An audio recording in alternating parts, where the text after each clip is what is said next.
আসসালামু আলাইকুম সম্মানিত ভিউয়ার, আশা করি সবাই ভালো আছেন। আমিও ভালো আছি। কিছুদিন আগে সবাই দেখছেন চেরাইশের বিচিগুলা বুনছি, এখন চারাগুলা হয়েছে আর এই জমিতে অনেক আগাছা হয়েছে, তা আজকে পরিষ্কার করে দিলাম নিরাই টিরাইয়া। আর ঢেঁড়সের বিচিগুলা যা লাগাইছি আলহামদুলিল্লাহ সবগুলোই হয়েছে। এরপরে আমি চলে আসলাম পেঁপে গাছের যত্ন নিতে। কিছু পেঁপে গাছ লাগাইছিলাম, এই পেঁপে গাছগুলো যত্ন নিলাম। আপনারা পেঁপে গাছ লাগাবেন, পেঁপে খাবেন। এরপরে আমি ঘুঘু পাখি নিয়ে খেলাধুলা করলাম কিছুক্ষণ। এরপরে চলে যেতেছি পুকুরে। পুকুরে কিছু মাছ রয়েছে, এগুলা পানি পরিষ্কার করে ধরবো, তার জন্য মোটর আনতে যেতেছি একজনের বাসায়। আর আমাদের গ্রামের ভিউটা দেখেন, খুবই সুন্দর।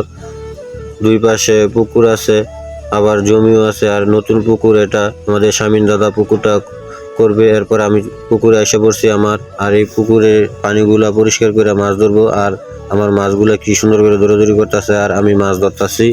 আর দেখেন বড় বড় মাছগুলা ধরলাম।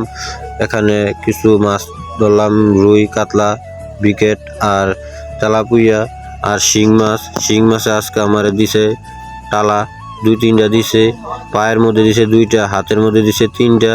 মাছ ধরলে শিং মাছে টালাই দেয়, এটা বাস্তব। আপনারা যারা ধরছেন শিং মাছে টালা খাইছেন তারা কমেন্টে জানাবেন কেটা কেটা শিং মাছে টালা খাইছেন। আর এটাই বাস্তব। সবাই ভালো থাকবেন।